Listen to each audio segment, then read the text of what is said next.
अच्छा जी, हम हमारा लेक्चर था थ्री एड्रेस कोड के प्रेजेंटेशन के ऊपर, और three address code, this three address code can be implemented as a record with the address fields.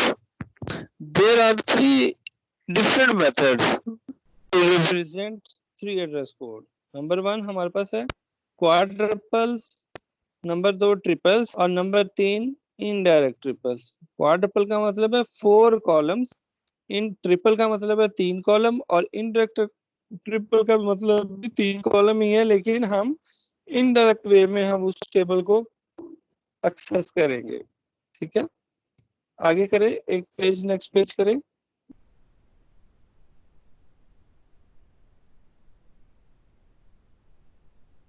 तो quadruples, the quadruple representations, each instruction is divided into 4 fields. quad का मतलब 4 होता है, तो हम क्या करते हैं, अपनी हर इंस्ट्रक्शन को 4 कॉलम्स में डिवाइड कर देते हैं। ठीक है, 4 कॉलम्स में डिवाइड कर लेते हैं। पहले कॉलम की हेडिंग आपने देनी है ओपी यानी ऑपरेटर, दूसरे कॉलम की हेडिंग आपने देनी है आर्गुमेंट 1, ठीक है, यानी कि ऑपरेंड 1। तीसरे कॉलम की हेडिंग आपने देनी है आर्गुमेंट 2, यानी कि ऑपरेंड 2, और चौथे कॉलम की हेडिंग आपने देनी है रिजल्ट। तो ये 4 कॉलम्स आप ड्रॉ कर लेंगे अपनी नोटबुक के ऊपर। पहला ओपी, दूसरा आर्गुमेंट 1, तीसरा आर्गुमेंट 2, चौथा जो है वो रिजल्ट। तो 4 कॉलम्स आपने बनाने हैं, इसीलिए इसका नाम क्वाड्रपल है कि हम इसके अंदर अपनी हर थ्री एड्रेस कोड के इंस्ट्रक्शन को 4 कॉलम्स में रिप्रेजेंट करते हैं। तो अब ओपी आर्गुमेंट 1 और आर्गुमेंट 2 का मतलब समझ आ गया होगा। रिजल्ट जिसके अंदर हम रिजल्ट स्टोर करवाते हैं, यानी कि अगर a is equal to B plus C है, तो a जो है जिसके अंदर हम ऐड कर रहे हैं b प्लस सी को, वो हमारा a एक रिजल्ट वेरिएबल है, और a प्लस बी जो है उसमें से जो प्लस है वो ओपी है, और a और b जो है वो हमारे पास ऑपरेंड है। ठीक है, तो इस तरीके से आप किसी भी ऐसी इक्वेशन को या किसी भी ऐसी स्टेटमेंट को जिसमें आपके पास ऑपरेंड्स, ऑपरेटर और रिजल्ट वेरिएबल यूज हो रहा हो, तो आप उसको आराम से क्वाड्रपल के अंदर रिप्रेजेंट कर सकते हैं। ठीक है, नेक्स्ट स्लाइड करो।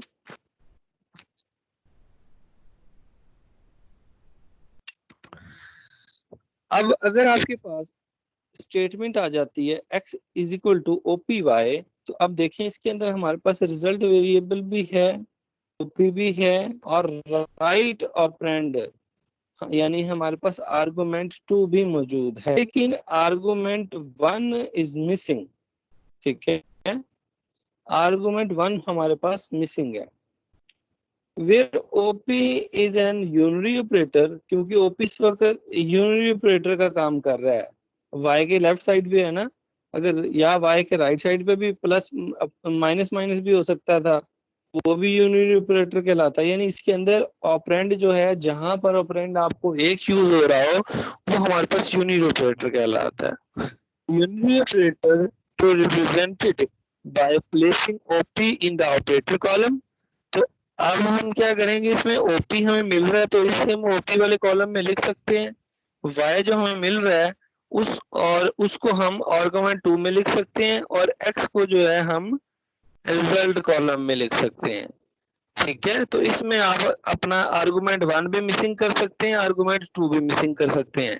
ठीक है, यानी दोनों में से एक जगह पे आप y मेंशन कर देंगे। अब आपके 3 कॉलम फिल हो जाएंगे, चौथा कॉलम आपका खाली रह जाएगा, एम्प्टी रह जाएगा। A statement, the parameter t1 is represented by placing parameter is in the operator field and t1 in the argument field. Neither argument 2 nor the result field are used. तो अब ऐसा भी हो सकता है कि किसी स्टेटमेंट में आपके पास रिजल्टिंग वेरिएबल ही ना हो। ठीक है, किसी में आपके पास रिजल्टिंग वेरिएबल ही ना हो, तो आपकी फिर वो रिजल्टिंग वेरिएबल भी एम्प्टी हो सकती है। अनकंडीशनल एंड कंडीशनल जंप जो होते हैं, जहां पे हम गो टू यूज करते हैं, jump statements are represented by placing the target label. तो जब आपके पास कोई कंडीशनल या अनकंडीशनल स्टेटमेंट आएगी, तो उस कंडीशनल या अनकंडीशनल की जो टारगेट स्टेटमेंट होगी, उस स्टेटमेंट को आप इसके अंदर मेंशन करेंगे। ठीक है, यानी उस गो टू को तो हम नहीं लिख सकते इसके अंदर, क्योंकि गो टू में ना तो कोई हमें ऑपरेटर मिल रहा है, ना कोई ऑपरेंड मिल रहा है। ठीक है, और ना ही हमें कोई रिजल्ट वेरिएबल मिल रहा है। तो फिर हम क्या करते हैं कि उस गो टू की जो टारगेट स्टेटमेंट होती है, वहां पर जो लिखा हुआ होता है उसको हम यहाँ पर फिल करते हैं। ठीक है, यहाँ तक क्लियर है? कोई यहाँ तक तो कोई मसला नहीं है किसी को तो कोई क्वेश्चन पूछ ले।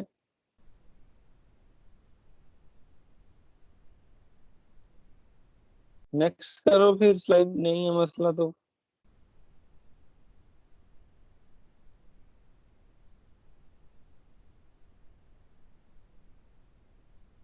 अच्छा, अब हमने क्या किया है, पहले हमने सिंपल ये किया था कि अपनी स्टेटमेंट को रिप्रेजेंट करने के लिए 4 कॉलम्स हमने क्रिएट किए थे, और उन 4 कॉलम्स में एक ओपी था, 2 ऑपरेंड थे और एक रिजल्टिंग वेरिएबल था।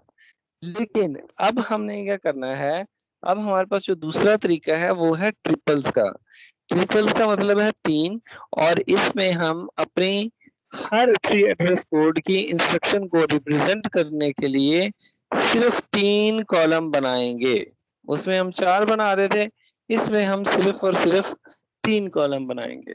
अब वो 3 कॉलम देखते हैं जी कौन कौन से होंगे। The triple representation, the use of temporary variables is avoided. सबसे पहला काम ये करना है कि जो हमारे पास टेम्परेरी वेरिएबल्स यूज किए गए होंगे, उनको हमने अवॉइड करना है। यानी कि जितना भी आपका 3 रीडर्स कोड होगा, उसके अंदर जितने भी टेम्परेरी वेरिएबल्स आपने क्वाड्रपल्स में लिखे थे, उन सब को इग्नोर कर देंगे। ठीक है, उन सबको इग्नोर कर देंगे। And instead references to instructions are made. और हम क्या करेंगे, उन टेम्परेरी वेरिएबल्स की जगह पर सिर्फ और सिर्फ उनके एड्रेसेस यूज करेंगे, रेफरेंस यूज करेंगे, यानी पॉइंटर्स यूज करेंगे। अब ये कैसे करना है ये भी मैं बताता हूँ आपको। अच्छा, अब इसको यहाँ पर जरा स्टॉप करके आगे चले जाओ अगली स्लाइड में, फिर आके वापस इसको पढ़ते हैं।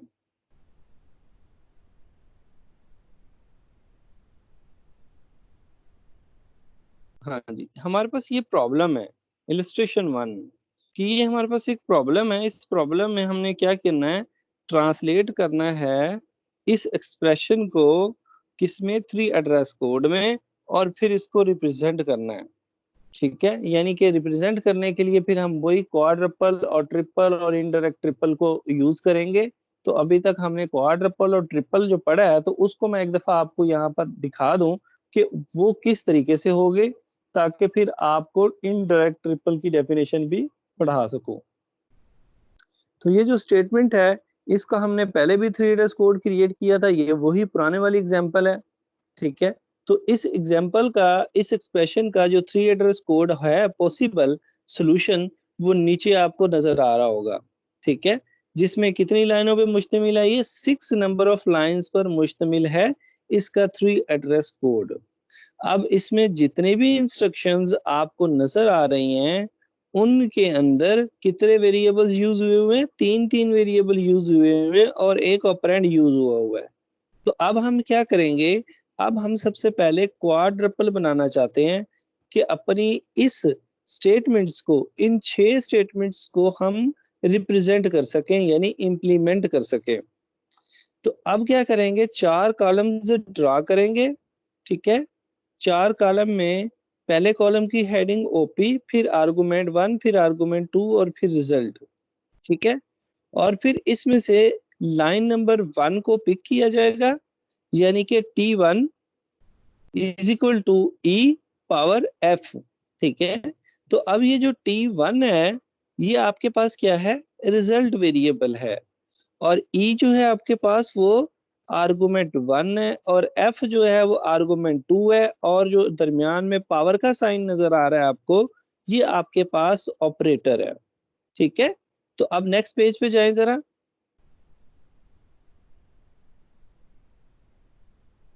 ये टेबल देखिए, ठीक है, कितने कॉलम है इसके? 4 कॉलम है। पहले कॉलम का मैं बताता हूँ, ठीक है, उसकी क्या रीजन है। तो 4 कॉलम हमने बनाने हैं, एक ओपी, आर्गुमेंट 1, आर्गुमेंट 2 और रिजल्ट। ठीक है, तो उसमें से देखो हमने ओपी ऑपरेटर पावर उठाई थी, वो हमने ओपी की कॉलम में डाल दी। फिर आर्गुमेंट 1 ई था, आर्गुमेंट 2 एफ था, और रिजल्ट का वेरिएबल हमारे पास T2 था, T1 था। ये हमने कैसे फिल किया? ये हमने अपनी स्टेटमेंट्स जो थी, 3 एड्रेस कोड की जो स्टेटमेंट्स थी ना, उनमें से उनको हमने पिक करके इन 4 कॉलम्स में पेस्ट किया है। ठीक है, तो अब ये जो पहला कॉलम है उसको हम नाम देते हैं लोकेशन का, और इसमें एक्चुअल में हम बनाना चाहते हैं इसका पॉइंटर, यानी इसका रेफरेंस बनाना चाहते हैं।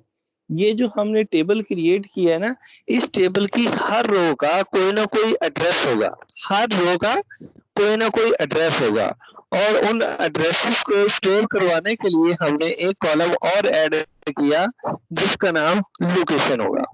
ठीक है, यानी कि जब भी क्वाड्रपल्स बनाए जाएंगे तो उसमें आप क्वाड का मतलब 4 है, और 4 कॉलम्स में हमारी इंफॉर्मेशन होगी, लेकिन 5वें कॉलम में हमारी उन इंफॉर्मेशन के एड्रेस स्टोर किए जाएंगे। ठीक है, अब इस तरीके से आप इसमें स्टेटमेंट नंबर 2, 3, 4, 5 और 6, टोटल ऊपर वाली एग्जांपल के अंदर कितनी स्टेटमेंट्स हैं? ऊपर एक ऊपर करें, दूसरे पेज पे जाएं।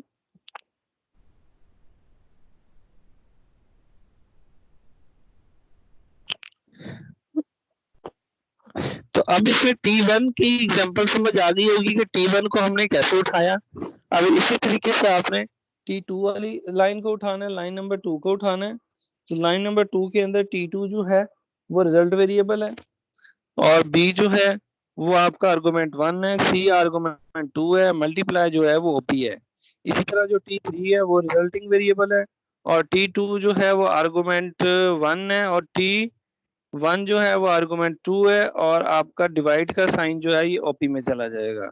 तो इस तरीके से भाई इन 6 की 6 स्टेटमेंट्स को आपने क्या करना है, उस क्वाड्रपल में 4 कॉलम्स वाले टेबल में रिप्रेजेंट कर देना है। ठीक है, रिप्रेजेंट तो हम 4 में ही कर रहे हैं, 5वां तो हमारा जो है वो एड्रेस को स्टोर करवाने के लिए हमारा कॉलम होगा।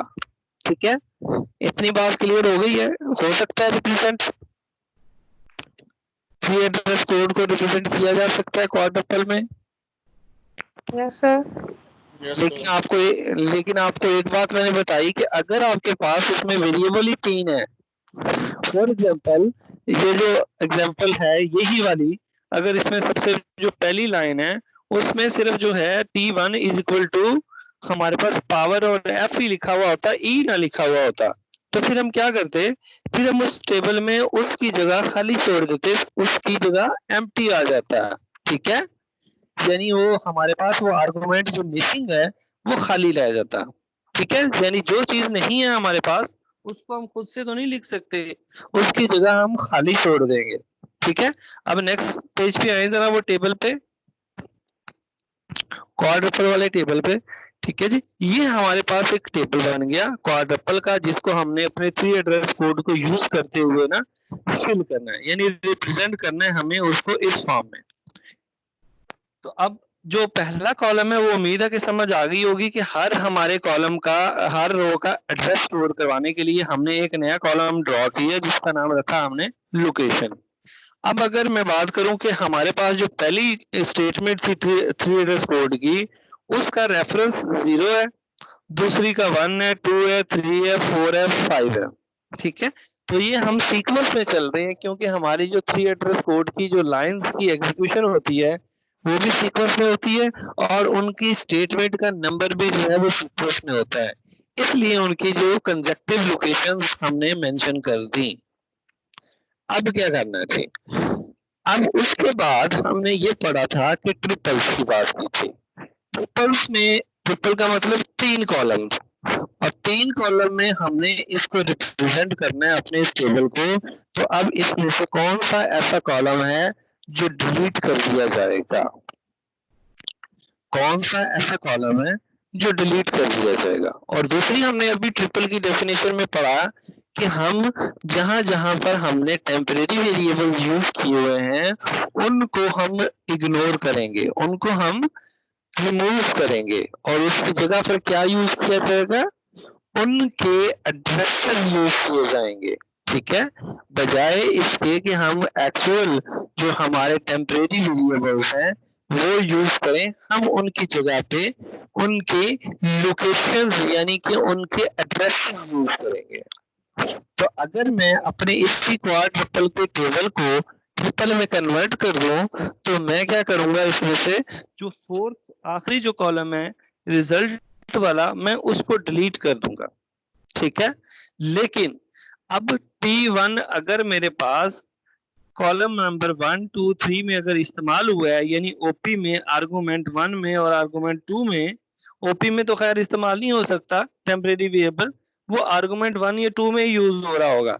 तो हम इस रिजल्ट वाले कॉलम के जो टेम्परेरी वेरिएबल्स हैं इनके एड्रेसेस हमें चाहिए, और वो एड्रेसेस कहाँ से मिलेंगे हमें, वो पहले लोकेशन वाले कॉलम से मिलेंगे।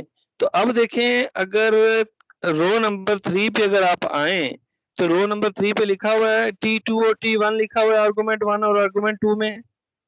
तो T2 का यहाँ पर जो निशान है वो हमने खत्म करना है, और इसकी जगह पे हमने क्या लिखनी है, इसकी लोकेशन लिखनी है। तो T2 का वर्ड रिमूव करना है और इसकी जगह पे T2 हमें कहा, T2 का एड्रेस क्या मिलेगा, 1। ठीक है, तो हम यहाँ पर 1 लिखेंगे। अगर आप ऊपर देखें लाइन रो नंबर 2 पे, तो उसकी लोकेशन जो है वो T2 रिजल्टिंग वेरिएबल की वो 1 नजर आ रही होगी आपको। तो वो 1 हम यहाँ पर तीसरी रो में मेंशन करेंगे T2 की जगह पर, और 0 मेंशन करेंगे T1 की जगह पर। ठीक है, यानी कि हमने 3 कॉलम बनाने हैं, उसमें से रिजल्ट का कॉलम जो है वो डिलीट कर देना है ट्रिपल में कन्वर्ट करने के लिए, और जितने भी टेम्परेरी वेरिएबल्स हैं उनको रिमूव करके उनके एड्रेसेस यूज करने हैं हमें। ठीक है, तो अब देखें और कहाँ चेंजेस आएंगी, और आएंगी जाके रो नंबर 5 में चेंज आएगी, जहां पर आर्गुमेंट 2 में T3 लिखा हुआ है, तो T3 में क्या आ जाएगा, 2 लिखा हुआ आ जाएगा। ठीक है, और इसी तरीके से लास्ट जो आपकी 6 रो है, 6 रो में आर्गुमेंट 1 में जहां T5 लिखा हुआ है, T5 में आ जाएगा 4, और T4 आगे आर्गुमेंट 2 में है तो वहां पर आ जाएगा 3 रेफरेंस। ठीक है, तो इस तरीके से आपने क्या करना है, जब हम क्वाड ट्रिपल को ट्रिपल में कन्वर्ट करते हैं तो हम उसमें टेम्परेरी वेरिएबल्स को रिमूव कर देते हैं और रिजल्ट वाले कॉलम को भी रिमूव कर देते हैं, और जहां जहां टेम्परेरी वेरिएबल्स यूज किया जा रहा होगा वहां वहां उसके रेफरेंस को हम मेंशन करेंगे। अब नेक्स्ट पेज पे आए जरा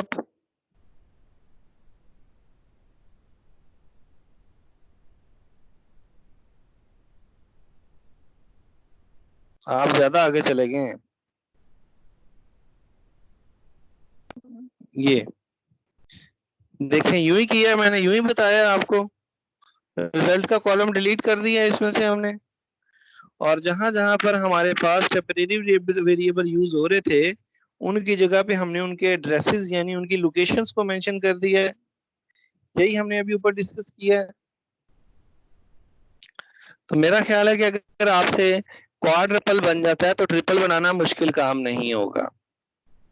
ठीक है, वैसे तो क्वाड्रपल भी कोई मुश्किल काम नहीं है, और उसके बाद ट्रिपल भी बनाना कोई मुश्किल नहीं है। तो इस तरीके से हम क्या करते हैं, इम्प्लीमेंटेशन करते हैं किस चीज की, क्वाड्रपल्स की और ट्रिपल्स की। ठीक है जी, यहाँ तक इन दोनों में कोई मसला है किसी को तो मुझसे पूछ ले।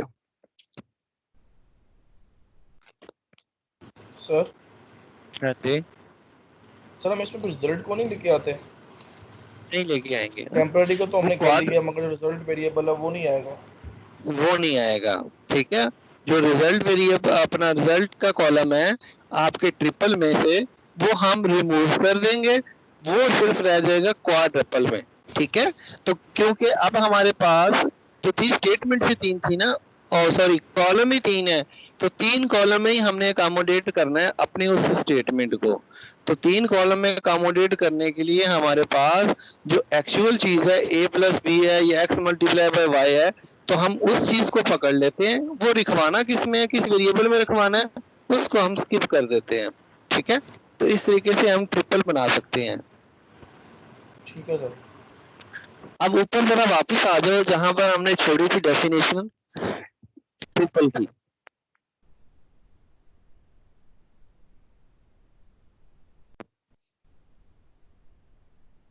ये यहाँ पर, तो अब हमने क्वाड्रपल और ट्रिपल की डेफिनेशन कंप्लीट की है।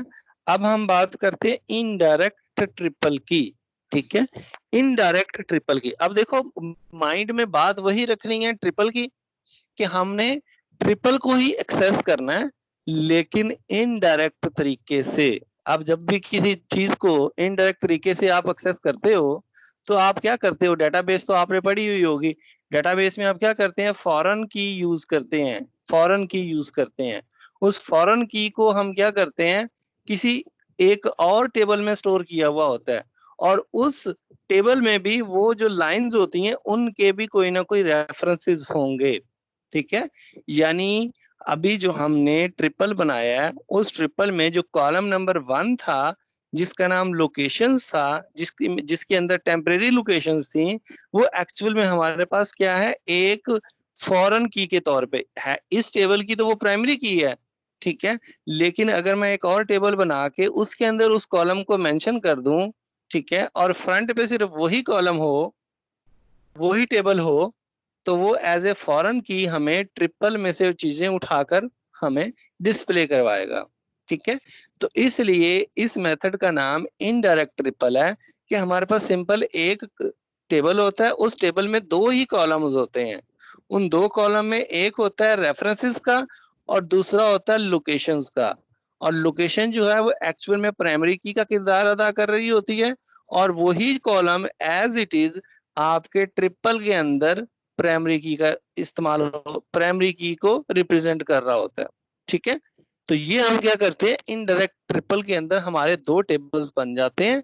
एक एज इट इज ट्रिपल वाला यूज हो रहा होगा, और दूसरा जो है वो फॉरेन की के लिए हम एक और छोटा टेबल बना देते हैं।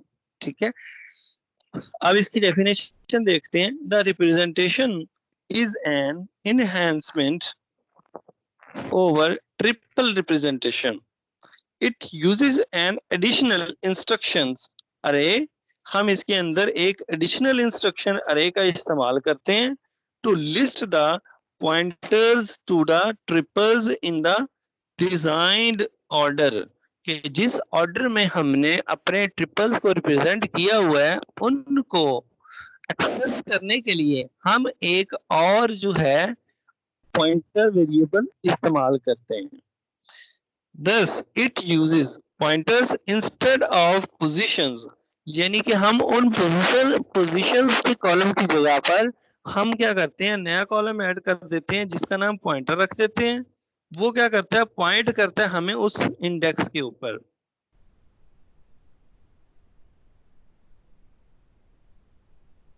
और वो स्टोर करता है रिजल्ट्स विच एनेबल्स द, ये क्या लिखा हुआ है, optimisers to freely represent the sub expressions to produce an optimised code. ठीक है, अब अगर आप उस पेज पे वापस आओ तो आपको ये डेफिनेशन आसानी से समझ आ जाएगी कि हमने उसके अंदर किया क्या है।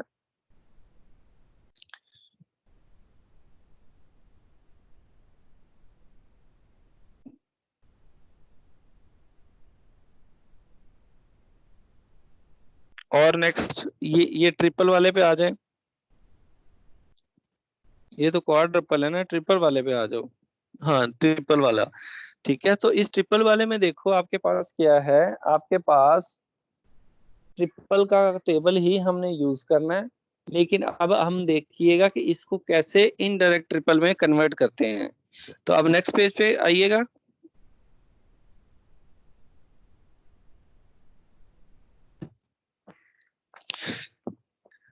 अब देखें ट्रिपल का कॉलम आपके पास एज इट इज ट्रिपल का टेबल आपको राइट साइड पर नजर आ रहा होगा, और ट्रिपल के कॉलम की जो पहला कॉलम है ट्रिपल के टेबल का, वो आपके पास एज इट इज हमने यूज कर दिया एक और टेबल के अंदर। ठीक है, वो स्टेटमेंट का नंबर नजर आ रहा होगा, स्टेटमेंट नंबर। अब इस स्टेटमेंट को एक्सेस करने के लिए हमें एक और कॉलम चाहिए, पॉइंटर वेरिएबल। ठीक है, जहां आपको 35, 36, 37 लिखा हुआ नजर आ रहा है ना, यहाँ आप बेशक 100 लिख लें, 101 लिख लें, 102 लिख लें, आपकी मर्जी है। ठीक है, यानी आपने इसको एक और पॉइंटर वेरिएबल असाइन करना है इसी स्टेटमेंट को एक्सेस करने के लिए, कि जब मैं 35 लोकेशन मेंशन करूं तो वो मुझे क्या दिखाए, वो एक्चुअली में मुझे दिखा रहा होगा, जीरो स्टेटमेंट दिखा रहा होगा। और जीरो स्टेटमेंट में क्या पड़ा हुआ होगा, ई पावर एफ पड़ा हुआ होगा। यानी हम अपने ट्रिपल के टेबल को एक्सेस करेंगे एक और तरीके से, एक और टेबल से, और वो टेबल के अंदर इनडायरेक्ट ट्रिपल का जो पहला कॉलम है, जो प्राइमरी की के तौर पे यूज किया जा रहा था, जिसके अंदर हमने उनकी एड्रेसेस यानी उनकी लोकेशन स्टोर करवाई थी, उसको एज ए फॉरेन की के तौर पे इस्तेमाल किया जा रहा होगा। ठीक है, और जो अब आपको इसका पहला टेबल है, पहले टेबल का जो पहला कॉलम है, उसकी कंफ्यूजन अगर हो रही है तो उसमें क्या है, हम पॉइंटर वेरिएबल सीक्वेंस में असाइन करते हैं इन सारी की सारी स्टेटमेंट्स को, पॉइंटर वेरिएबल्स असाइन करते हैं इन सारी की सारी स्टेटमेंट्स को, लेकिन सीक्वेंस में। ठीक है, आपकी मर्जी है, आप 1 2 3 से शुरू कर लें, आपकी मर्जी है 100 से शुरू कर लें, 101 102 103, लेकिन वो आपको पहले से डिफाइन करना पड़ता है। हाँ जी, यहाँ तक हो सकता है काम, मुश्किल तो नहीं है। Yes sir. अब अगर आपको कोई एग्जांपल दी जाए तो अब आप उस एग्जांपल को क्वाड्रपल में, ट्रिपल में और इनडायरेक्ट ट्रिपल में रिप्रेजेंट कर सकते हैं। और मैंने बताया कि जो आपके पास कंडीशनल या अनकंडीशनल स्टेटमेंट्स होंगी ना आपके पास उसमें 3 एड्रेस कोड में, उनका क्या सोल्यूशन दिया है मैंने आप लोगों को।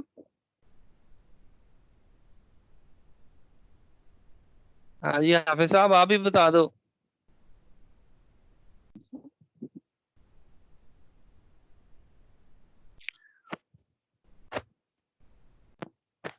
हेलो,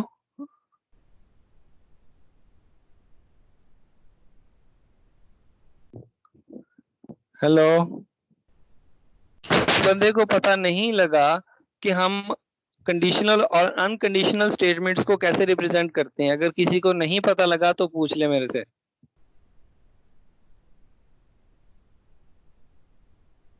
कंडीशनल या अनकंडीशनल स्टेटमेंट्स को क्वाड्रपल या ट्रिपल में रिप्रेजेंट करने का क्या तरीका है, अगर किसी को नहीं समझ लगी तो पूछ ले।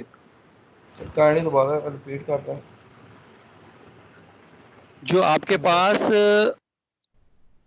कंडीशनल या अनकंडीशनल स्टेटमेंट्स होंगी ना 3 एड्रेस कोड में, उसमें उनकी जो टारगेट स्टेटमेंट होगी, देखें जब हम क्या कर रहे थे, जब हम ब्लॉक्स बना रहे थे ना, तो हम टारगेट स्टेटमेंट्स पे जा रहे थे ना, तो वो जो टारगेट स्टेटमेंट होगी उसको आप यूज करेंगे इस लाइन की जगह पर। अब देखो गो टू आ गया लाइन नंबर 4 पे फॉर एग्जांपल लिखा हुआ, तो अब लाइन नंबर 4 जो है इस टेबल के अंदर, उसमें आप उस गो टू को कैसे लिखोगे, तो फिर आप उस गो टू की जो टारगेट स्टेटमेंट होगी ना, जो वाली लाइन, उसको ही इस 4 नंबर लाइन के ऊपर लिखोगे लाकर। ठीक है, टारगेट स्टेटमेंट का तो मतलब पता है ना, तो उस टारगेट स्टेटमेंट को ही हम गो टू वाली लाइन के अंदर कंसीडर करेंगे, उसी को मेंशन करेंगे। और दूसरी जो चीज है इसके अंदर जो कंफ्यूजन आ सकती है आपको, वो आ सकती है यूनरी वेरिएबल्स के अंदर, कि यूनरी वेरिएबल अगर हैं हमारे पास तो हम उनको कैसे रिप्रेजेंट करेंगे। तो अभी भी सब पहले ऊपर मैंने आपको उसका भी एक सोल्यूशन बताया कि जो वेरिएबल है वो मेंशन कर दें, जो नहीं है उसकी जगह खाली छोड़ दें, स्किप कर दें उसको। स्किप से मुराद वहां पर डैश साइन लगा दें कि ये चीज हमारे पास, ये इंफॉर्मेशन अवेलेबल नहीं है। नेक्स्ट पेज करें इसका। सर हाँ जी। मतलब इफ x ग्रेटर देन 3 है और फिर गो टू 5 है, तो पहले हम जो x ग्रेटर देन 3 सॉल्व करेंगे। हाँ, जो ग्रेटर देन है वो आपके पास ऑपरेटर हो जाएगा, और x x जो और है 3 वो आपके, हाँ x और आर्गुमेंट 3 है, होते हैं। x x आपके पास आर्गुमेंट 1 हो जाएगा और 3 आपके पास आर्गुमेंट 2 हो जाएगा। और अभी next आ line जाएगी, अभी एग्जांपल करवा देता हूँ आपको ना। नेक्स्ट पेज करो। अब ये देखें, इसके अंदर देखो, सबसे पहली जो लाइन है वो आपके पास क्या है, यूनिटी वेरिएबल है, माइनस का साइन है, ठीक है। और लाइन नंबर जो 3 है उसके अंदर भी यूनिटी वेरिएबल है। और जो लाइन नंबर 3 और 3 6, लाइन नंबर जो 6 है आपके पास वो क्या है, उसमें देखो, उसमें ना तो वो यूनरी है ना वो बाइनरी है। मेरा ख्याल है बाकी सारी लाइनें तो आप कवर कर लेंगे, आखिरी लाइन पे फिर आप सोचने बैठ जाएंगे। ऊपर यूनरी वाली तो बता दी आपको कि यूनरी कैसे सॉल्व करनी है। अब जो आखिरी है लास्ट वाली, इसका क्या सोल्यूशन है, कौन बता सकता है? इसमें हमारे पास कौन कौन सी इंफॉर्मेशन अवेलेबल है? इसमें हमारे पास रिजल्ट अवेलेबल है, रिजल्ट का कॉलम हम फिल कर सकते हैं इसको, इस स्टेटमेंट को यूज करते हुए, लेकिन ऑपरेटर का नहीं यूज कर सकते। और आर्गुमेंट 1 या 2 दोनों में से हमें एक छोड़ना पड़ेगा, एक खाली छोड़ना पड़ेगा, या आर्गुमेंट 1 या आर्गुमेंट 2। तो इसमें हमारे पास इंफॉर्मेशन ही 2 की है और 2 हमारे कॉलम जो हैं वो खाली जाएंगे, ठीक है। अब देखो जरा इसका नेक्स्ट पेज निकाल के इस स्टेटमेंट को जरा सामने रखें। इन 6 लाइनों को, जो 6 इंस्ट्रक्शंस हैं 3 डेज कोड की, इसको सामने रखते हुए नेक्स्ट पेज के ऊपर ना इसका क्वाड्रपल बनाया है, उसको जरा देखिएगा। नेक्स्ट करो, नेक्स्ट पेज पे। अब देखें आप इसको, कोई है कंफ्यूजन इसमें तो मुझसे पूछो।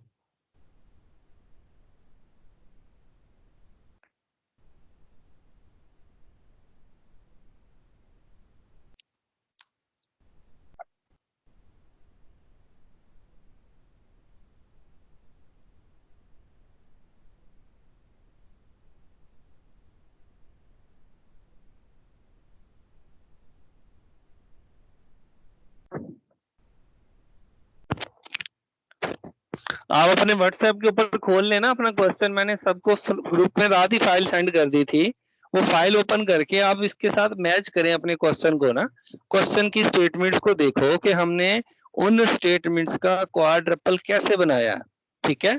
आंसर सॉल्यूशन आपके सामने है, क्वेश्चन अपने पास आप नोट ओपन कर लें बेशक, और आप इसको देख लें, मैच कर लें इसको, जो कंफ्यूजन हो मेरे से पूछ लें आप। पहली लाइन की अगर बात करूं तो OP1, सॉरी OP1 कह दिया, आर्गुमेंट आपके पास 1 अवेलेबल था और ऑपरेटर भी आपके पास अवेलेबल था और आपके पास रिजल्ट वेरिएबल भी मौजूद था। लोकेशन का कॉलम आपने इनके लाइन नंबर के हिसाब से फिल करना है, ठीक है। 0 से भी शुरू कर सकते हैं, 1 से भी शुरू कर सकते हैं। उसके बाद आखिरी जो लाइन है देखें, 6 नंबर लाइन, उसका मैंने क्या सोल्यूशन बताया आपको कि आपके पास रिजल्ट वेरिएबल भी मौजूद है और आपके पास आर्गुमेंट 1 भी मौजूद है। अब उसके दरमियान में एक ओपी ऑपरेटर यूज हो रहा था इज इक्वल टू का, वो आपने उठा के ऑपरेटर के कॉलम में डाल दिया।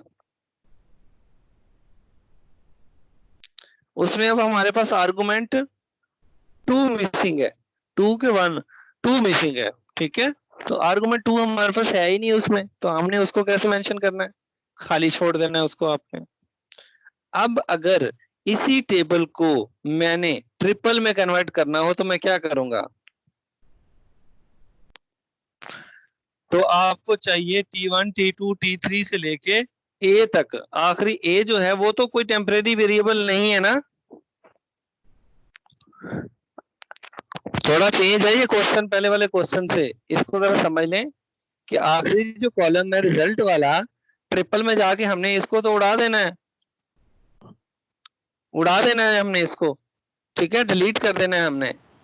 लेकिन अब, हाँ जी, अब इसमें क्या है कि अब जितने भी ये T1 से लेके T5 तक टेम्परेरी वेरिएबल्स हैं, इनके हम टेम्परेरी वेरिएबल्स यूज करेंगे पहले वाले 3 कॉलम्स में, यानी ओपी वाले में, आर्गुमेंट 1 में और आर्गुमेंट 2 में, ठीक है। तो अब जहां पर लाइन नंबर 2 में, आर्गुमेंट 2 में T1 लिखा हुआ है, यहां पर क्या आ जाएगा 1, और लाइन नंबर 4 पे जहाँ T3 लिखा हुआ है यहाँ पर क्या आ जाएगा 3, और लाइन नंबर 5 पे जहाँ T2 लिखा हुआ है वहां पर आ जाएगा लोकेशन 2 का एड्रेस, और जहां पर T4 लिखा हुआ है आर्गुमेंट 2 में वहां पर आपके पास 4 आ जाएगा लिखा हुआ, और जहां पर आपके पास T5 लिखा हुआ आ रहा है रो नंबर 6 में वहां आप सिंपल 5 लिख देंगे, इंस्ट्रक्शन नंबर 5 लिख देंगे। ठीक है, तो इस तरीके से आपका ये ट्रिपल क्रिएट हो जाएगा और रिजल्ट का कॉलम आपका डिलीट हो जाएगा। सर रिजल्ट में जो ए है वो भी इग्नोर हो जाएगा? हाँ जी, वो भी इग्नोर हो जाएगा। रिजल्ट वाले कॉलम में जो कुछ भी है वो डिलीट हो जाएगा, यानी वो पूरा कॉलम ही स्किप हो जाएगा। ठीक है, और उस कॉलम की जगह पर आपके बाकी जो 3 कॉलम बचे हैं उनमें हम टेम्परेरी वेरिएबल्स को भी रिमूव कर देंगे और वहां पर उनकी इंडेक्सेस को मेंशन कर देंगे कि वो किस इंडेक्स पे पड़ा हुआ था। ठीक है, अब आगे चलें जरा इनडायरेक्ट ट्रिपल पे, ओ सॉरी ट्रिपल के कॉलम पे। ये देख लें,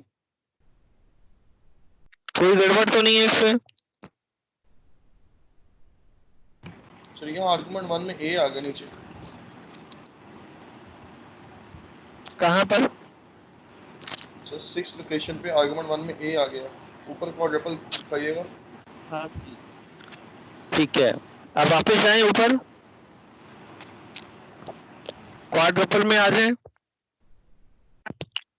ठीक है, अब हमारे पास देखें, अब हमारे पास क्या है कि अब हमारे पास मसला कहाँ था, लाइन नंबर 6 में इशू था। लाइन नंबर 6 में आपके पास जो रिजल्ट का कॉलम था उसमें टेम्परेरी वेरिएबल जो था वो ए जो है वो नहीं है। ठीक है, अब जरा बात को समझना है कि अब हमारे पास कोई भी ऐसी स्टेटमेंट नहीं हो सकती थ्री एड्रेस कोड में कि जिसके अंदर सिर्फ एक ऑपरेटर ही इस्तेमाल किया जा रहा हो। ठीक है, एक ऑपरेटर इस्तेमाल किया जा रहा हो या एक साथ उस ऑपरेटर के आर्गुमेंट इस्तेमाल किया जा रहा हो, यानी इज इक्वल टू T5, यानी इज इक्वल टू T5। तो इज इक्वल टू T5 कोई मीनिंगफुल स्टेटमेंट नहीं है। ठीक है, इज इक्वल टू T5 कोई मीनिंगफुल स्टेटमेंट नहीं है। जब तक हमें कोई आर्गुमेंट 2 नहीं मिलता ये हमारी स्टेटमेंट मीनिंगफुल ही नहीं बचती। तो हमने क्या किया वहां, एक मिनट, तो हमने उस टेम्परेरी वेरिएबल के कॉलम में से जो हमारे पास ए था वो टेम्परेरी वेरिएबल नहीं था, इसलिए हमने उसको पिक करके वहां से जो हमारी लास्ट स्टेटमेंट है इसको मीनिंगफुल बनाने के लिए हमने इसमें आर्गुमेंट 1 भी दिया, आर्गुमेंट 2 भी दिया, और दरमियान में इज इक्वल टू का साइन था उसको हमने ऑपरेटर के तौर पे कंसीडर किया।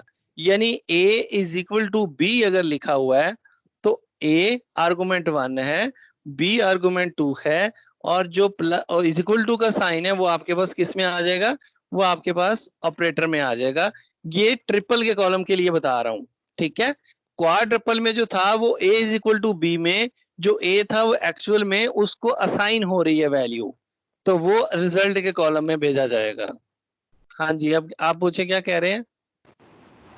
सर अगर हमारे पास ये ए या बी जो है जो टेम्परेरी वेरिएबल नहीं है वो किसी और ऑपरेटर के साथ मल्टीप्लाई या प्लस के साथ जिसके पास ऑलरेडी 2 आर्गुमेंट्स आ रहे हैं तो तब वो इग्नोर होगा या वो क्या होगा उसका? हाँ, तब इग्नोर हो जाएगा, क्योंकि तब तो वो ऑलरेडी आपकी स्टेटमेंट मीनिंगफुल बन रही होगी ना। अगर आप ए मल्टीप्लाई बाय बी कर रहे हैं तो वो तो ऑलरेडी आपकी कोई स्टेटमेंट मीनिंगफुल बन रही होगी ना। तो इस सिनेरियो में आपकी स्टेटमेंट जो है वो मीनिंगफुल नहीं बनती कि मैं सिर्फ लिख दूं इज इक्वल टू T1 लिख दूं। तो T1 में अगर फॉर एग्जांपल बी है तो कोई स्टेटमेंट मीनिंगफुल नहीं है ये, जब तक मैं आप उसको दूसरा वेरिएबल नहीं देता, ए इज इक्वल टू बी मैं नहीं करता, तब तक वो अनमीनिंगफुल स्टेटमेंट है। सर बट अगर उस मल्टीप्लिकेशन में वो वेरिएबल आ रहा है तो हम उसको टेम्परेरी वेरिएबल तो बाद में असाइन नहीं कर सकते ना। जिस तरह ए इंटू बी है वो ऊपर किसी वेरिएबल सी में यूज हो रहा है तो वो हमेशा ए इंटू बी सी में ही जाना चाहिए था, तो वो उस पे वो तो मैप नहीं करता फिर। A is equal to B C में नहीं जाना चाहिए था। देखिए सर बी क्रॉस सी है हमारे पास, वो हमारे पास हमने ट्रिपल में रिप्रेजेंट कर लिया, आर्गुमेंट 1 में बी, आर्गुमेंट 2 में सी और ऑपरेटर देखें में मल्टीप्लाई आ गया, मगर उसका ये जो रिजल्ट है ये जो तो हमारे सिनेरियो है ना, पास ये सिर्फ असाइन वाले वेरिएबल में आएगा, असाइन स्टेटमेंट में आएगा। ये जो दूसरी स्टेटमेंट्स होंगी ना, मल्टीप्लाई प्लस डिवाइड, उसमें ये केस आएगा भी नहीं आपके पास, कभी भी नहीं आएगा। ये हमेशा असाइन वाले केस में ही आएगा कि a is equal to b कर दिया, t1 is equal to t2, जो t2 की वैल्यू है वो t1 को साइन कर दी। ये सिर्फ इस केस में ही आ सकता है, और किसी केस में ये नहीं आएगा आपके पास। कोई भी ऐसी आपको प्रॉब्लम पेश नहीं आएगी जिसके अंदर ये सिनेरियो आएगा। सिर्फ ये इसी केस में आता है। अगर आप ऊपर वापस दोबारा क्वेश्चन पे जाओ तो t1 is equal to t2 जो लिखा हुआ है, ये सिर्फ इसी केस में ही आपको ये इशू नजर आएगा, और आपके पास ये किसी भी क्वेश्चन के अंदर ऐसा नहीं आएगा कि a is equal to B plus C आ जाएगा। यानी प्लस, जो आपका प्लस मल्टीप्लाई डिवीजन और सब्सट्रैक्शन है, वो कोई भी आपके ऑपरेटर जो हैं वो यूज नहीं होंगे इस तरह की इक्वेशन के अंदर। बनेगा ही नहीं, आपका 3 डेज कोड बनेगा ही नहीं उस केस में। जब भी बनेगा, यही एक वाहिद एक यही सिनेरियो आएगा आपके सामने जिसके अंदर वैल्यू असाइन हो रही होगी।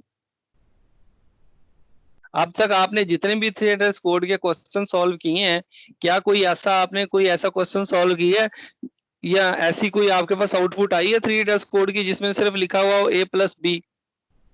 ऐसी कोई भी नहीं आई होगी। अगर आई होगी तो इज इक्वल टू लाजमी आया होगा, ए इज इक्वल टू बी आया होगा लाजमी। कभी भी ए प्लस बी अकेला नहीं आया होगा, उसके साथ रिजल्ट वेरिएबल लाजमी आया होगा। ऐसे ही है जी। Yes sir. ठीक है, अब आओ इसके अगली स्लाइड पे, इनडायरेक्ट ट्रिपल वाली पे। जब ट्रिपल बन गया तो इनडायरेक्ट ट्रिपल तो सिंपल है कि उसमें आपने एक पॉइंटर का कॉलम और ऐड कर देना है। ठीक है जी, ये आपका इनडायरेक्ट ट्रिपल है। तो अब क्वाड्रपल में, ट्रिपल में और इनडायरेक्ट ट्रिपल में आपको जो है डिफरेंस क्लियर होना चाहिए। ठीक है, पेपर के अंदर जो आपका क्वेश्चन होगा वो क्या होगा कि आपको 3 एड्रेस कोड दिया जाएगा और उसको आप इम्प्लीमेंट करोगे। ठीक है, तो इम्प्लीमेंटेशन लिखी हुई होगी सिर्फ, मैं क्वाड्रपल ट्रिपल और इनडायरेक्ट ट्रिपल नहीं मेंशन करूंगा। वो आपको खुद पता होना चाहिए कि इम्प्लीमेंटेशन के लिए 3 एड्रेस कोड की कौन कौन से तरीके होते हैं। ठीक है, यही तो क्वेश्चन आपसे पूछना होता है कि ये आपको पता भी है या नहीं है कि आप उसको किस तरीके से रिप्रेजेंट कर सकते हैं। ठीक है, तो ये आपने अपने माइंड में सेव रखनी है बात कि जब भी 3 एड्रेस कोड को इम्प्लीमेंट करने की बात पूछी जाए तो उसको हम 3 तरीकों से इम्प्लीमेंट करते हैं। Number 1 quadruple, number 2 triple, number 3 indirect triple. तो क्वेश्चन किस तरह से हो सकता है पेपर में कि 3 एड्रेस कोड दिया गया हो, वरना क्वेश्चन कैसे हो सकता है कि आपको सी का कोड दिया गया हो, उस सी के कोड को आप 3 एड्रेस कोड में कन्वर्ट करोगे और उसको फिर क्या करोगे, क्वाड्रपल में, ट्रिपल में और इनडायरेक्ट ट्रिपल में, तीनों में रिप्रेजेंट करेंगे आप।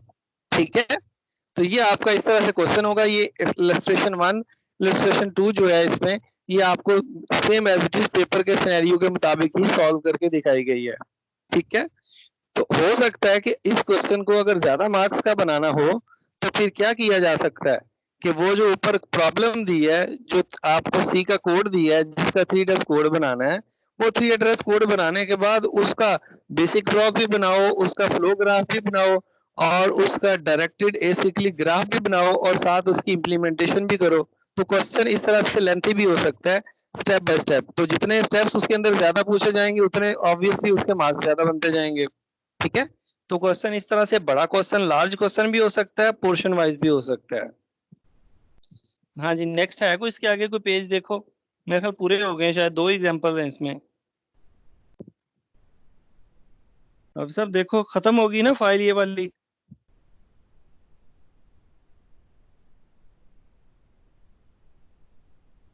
ये इसकी मैं रिकॉर्डिंग स्टॉप कर दूं।